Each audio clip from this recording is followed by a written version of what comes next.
You're listening to the Free to Be Mindful podcast, which invites you along on a journey to learn of mindful living, grow in mental health, and inspire through personal growth. In a world where we can often feel much stress and overwhelm, this podcast provides bite-sized tips and real talk conversations, empowering you to embrace mindfulness and nurture your full potential. I'm your host, Vanessa De Jesus Guzman, educator, licensed professional counselor, entrepreneur, and mom. I'm passionate about helping others live life with peace of mind and ease of heart without losing their, here we go. Hello and welcome to episode 175 of the Free to Be Mindful podcast. I hope that you're feeling good, looking good, and doing better in this world than you were yesterday. So, being that I work with kids of all ages on a regular basis, I feel that I stay somewhat in the know about what's cool or what's trending. But despite having this inside scoop from my kid clients or even from my own son, I still miss the good old days, which for me would be the 90s. Just the other day, we received the BJ circular at home, and my husband said, "Do you remember getting the Toys R Us circulars as a kid when you would just stare at all the toys looking for things in hours on end?" And nowadays, Toys R Us, it exists somewhat in some flagship stores, but now kids just hop on Google to look at what they want on their own Chromebooks. And if they're really good, well, good or unsupervised, they know how to open Amazon for themselves and just buy something in one click. But kids nowadays will never understand the struggle and the joys that we grew up with in the 90s. And I say we, assuming that you're around my age, but if not, that's what I'm talking about. Kids nowadays will never understand the struggle of dial up internet, right? And the frustration of waiting for a long time and then only to be kicked out if someone else picks up the landline in the same house. They'll never understand VHS tapes, watching them, rewinding them, and then going on Friday nights to Blockbuster and picking out a new movie. That just reminds me, I recently had someone who I was like, all right, let's rewind. Let's try that again. And they were like, what? I was like, yeah, rewind the tape. And they had no idea. I was like, rewind the DVR. And finally, I had to say, like on YouTube, when you hit the 10 seconds rewind, go back button. And they were like, oh, okay, says my age. The kids, again, they'll never understand blowing into game cartridges. Do you remember that? Or making mixtapes and CDs, waiting on TV shows to air each week, or using disposable cameras, or not having a cell phone to play games on to just pass the time. Times are constantly changing, the obvious, and culture often imitates a lot of that change. And popular and modern culture in today's day is one of the most transformative things that, in my opinion, has ever existed. A lot of outside factors can affect our culture, and including, but not limited to, technology, society, art, fashion, and just general values. As these factors shift in advance, it's really a good time to talk about how you can enjoy the ever evolving dynamics and practice free expression while also having appreciation for the things around you that currently exist and still having those sentimental memories of things perhaps that no longer exist. So think about it. How can you think of modern culture?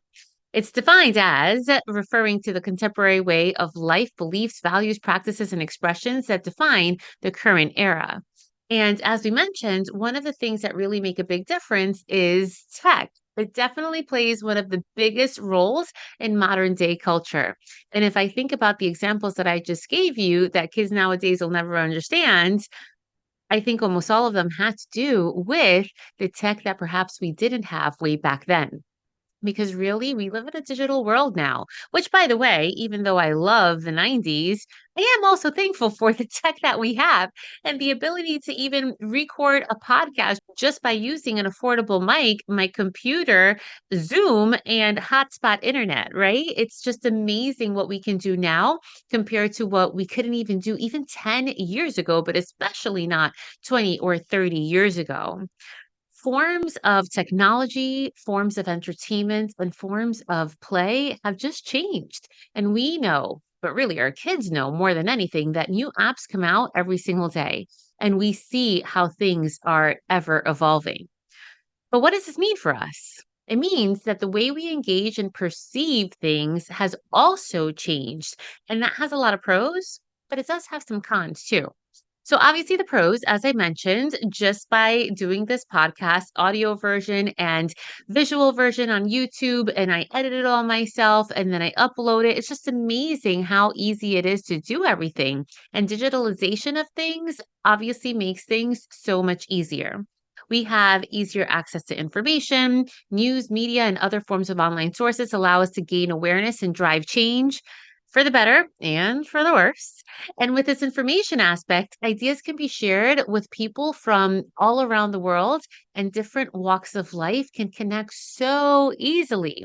And we can actually see these tangible changes being made for even future generations. We have easier access to just make things easy for us. Think about Alexa, which, by the way, I refuse to get one for my own home. But I just think of how even little kids are now knowing how to use that. And I mean, ChatGPT and ease that it really affords us. And of course, easier access to any other thing like shopping, entertainment, dining, and even working. Just recently, I went to see the new Trolls movie, and I told my husband, "Do you remember when we had to like get to movie theaters early so that you can get a good seat? And now you can walk in late and know that your seat is reserved just for you, and they bring you food while you're there." It's truly amazing. And obviously, and especially in the past 3 years, remote work, remote school, it's something that we thought only some people did or odd people did. And now it's made things, again, there are some downfalls, but it's made things, especially for work, so much more flexible. This makes it easier for parents who need to work but also want to spend time at home with their kids and take care of them or other responsibilities. It saves people money on their commutes, on childcare, and it helps you work from anywhere in the world, wherever it is that you can connect to the internet. It can even make it easier for businesses to operate because it encourages them to just take extra steps to make sure that their employees are happy and engaged. And of course, the tech is definitely helping us in connection. Relationships are truly the foundation to culture, and having online friends and communities and being able to stay in touch with people who live across the other side of the world or even across the other side of town just by FaceTiming and social media, it really helps us embrace these deep connections and foster bonds that could last a lifetime, which we talked about just recently in episode 172. But as I was mentioning, with all of these benefits, there are some drawbacks. There is the aspect of data and privacy, and this can be a concern for many people, especially for parents, because our kids are naive and they are susceptible to fall victim of people who are trying to do negative things. So it's important to remember to not only practice safety for ourselves when we use these online sources, but also to watch out for security breaches, again, for ourselves, but then to teach our kids the importance of keeping their privacy online. And it starts by not letting a kindergartner have TikTok, right? And really considering, does your third grader need to have it? Does your fifth grader need to have it? And yes, that's just one application, but do our kids so young need to have access to so much? Just something to think about. And talking about kids, but even for adults, remembering that what we see online isn't always a full picture or the real picture. There are a lot of gray areas. There definitely mean comments. There's definitely just the highlight reel of things, right? And then there's just an overload of stimuli that can cause intense emotions, sometimes unnecessarily, because people are only choosing to see what's put in front of their face and not what's behind the camera, so to speak. So it's okay to take a social media detox or step away and do what's right for you, especially when it comes to tech. So now shifting gears to art, because art is truly one of the most beautiful and transformative changes in modern culture. And I didn't really realize the power of art until I had the opportunity and truly the privilege to visit Europe a couple of times, to go to the Louvre in France and to go to different museums around Italy. And just to see all of these things that I used to just see in history books and see them in person is truly, really a life changing experience. And it's just my hope that everyone has the same privilege and is able to experience the same. And art, of course, comes in many forms, right? So even down to books. And yes, there's so many great books out there, but even stepping away from specific recommendations, the ability that we have to listen to books on tape or through Audible or through Libby or whatever it is that you listen to, it's just amazing that I can learn new things or be entertained by stories while driving, while cooking, while I don't really cook too much, but while cleaning or while doing anything around my home. It's just really remarkable that, we now have this and we didn't have it in the same way 20, 30, 40 years ago. Of course, there's art history, and that's something that's going to be ever evolving, but it's really amazing to see arts from centuries ago and still see it in its living form now. Music. And this is one of the ones that I have a hard time with because I love music, but I love my music from the 90s. It's really probably not such a great thing because I don't like to explore new things because I don't mind turning on Spotify and listening to all my old things on repeat and repeat and repeat. But it's really amazing to know that I can teach my child great pieces of music without having to have records or CDs or tapes, but just by turning on Apple Music or Spotify. And then the impact that music can have on everybody physically, emotionally, it really continues to be an art form that grows. It's the most popular art form and the most popular way of expression and really connection. So whether it's curling up with a good book or listening to a good book as you drive, visiting an art museum, or creating a Spotify playlist, we just have so many things at our disposal to enjoy unique and diverse art on several platforms. And then there's lifestyle, and that is huge. Lifestyle habits are a big part of obviously our modern day living. But there are a lot of things that we are more into now that we had no idea that existed 20, 30, 40 years ago. Or maybe we did have an idea but didn't really pay attention. I mean, this isn't so much lifestyle, but thinking about the road trips that we used to take when I was a young kid, and my brother and I would just sit in like the trunk of a Volvo with our feet dancing on the window, entertaining the car behind us, not worrying about seat belts or any other form of safety. So again, things have changed for the better. Some things are have tos, but we do have a lot of things at our disposal if we want to take advantage of them. Seatbelts, we don't really have that much of an option. Thank goodness, because they're not only beneficial, but they're also necessary. But when it comes to having a mindfulness practice, how often do we hear that? If you're listening to this podcast, you hear it often. But even people who don't, they hear the word in pop culture.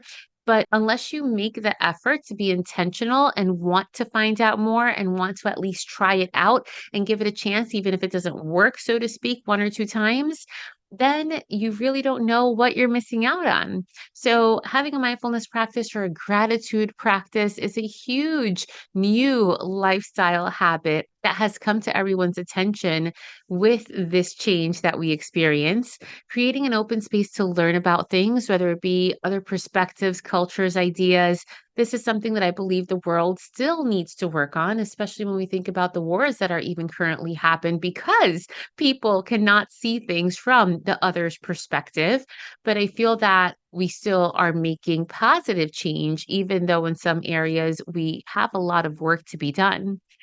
Also, bettering our mental and physical wellness, even being able to freely talk about mental health and mental wellness and have people understand what it is we're saying and decreasing the stigma and being able to openly say, yes, I talked to my therapist about that and not having any shame around it. Those are huge changes, all for the better.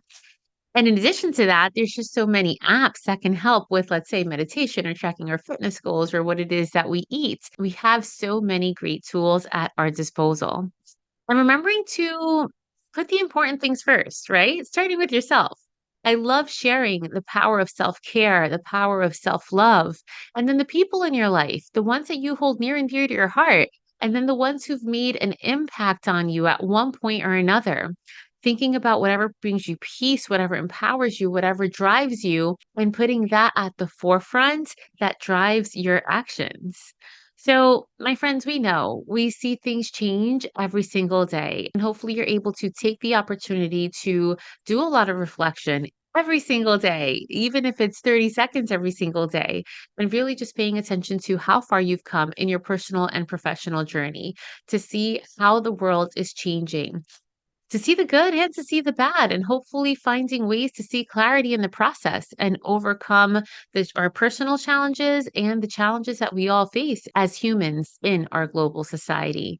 Knowing that change can be hard and being gentle in your healing journey, and knowing that change can be good and accepting the good that comes your way.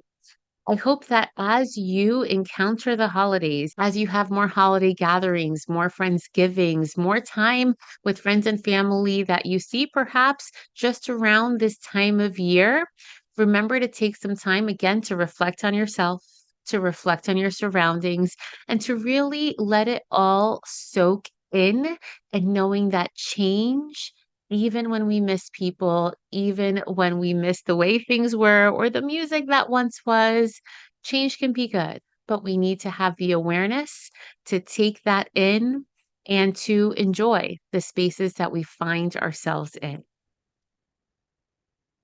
I now invite you to join me for this short guided meditation. So, right now, regardless of where you are or what you're doing, think about a big change that you've experienced in your life.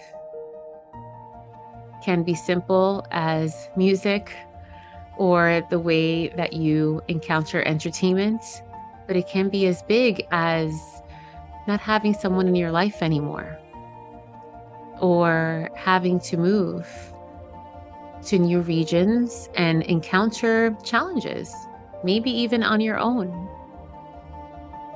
Taking what comes to mind, think about the pros and the cons as we did throughout our time together today. It is important to think of both, but know that you have the choice, you have the power of how much weight you put on each side. Are we going to harp on the negative? Are we going to stay in a spin cycle of saying the same thing or thinking the same thing over and over when it's perhaps a situation that is out of our control or a situation that we cannot change? Or can we just acknowledge what we miss? Can we acknowledge the challenges, the hurdles? And then can we focus on whatever good that situation brings?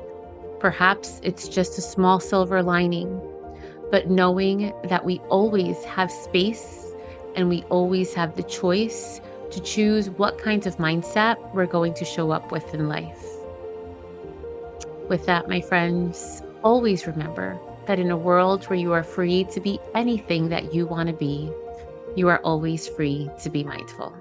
Catch you next week.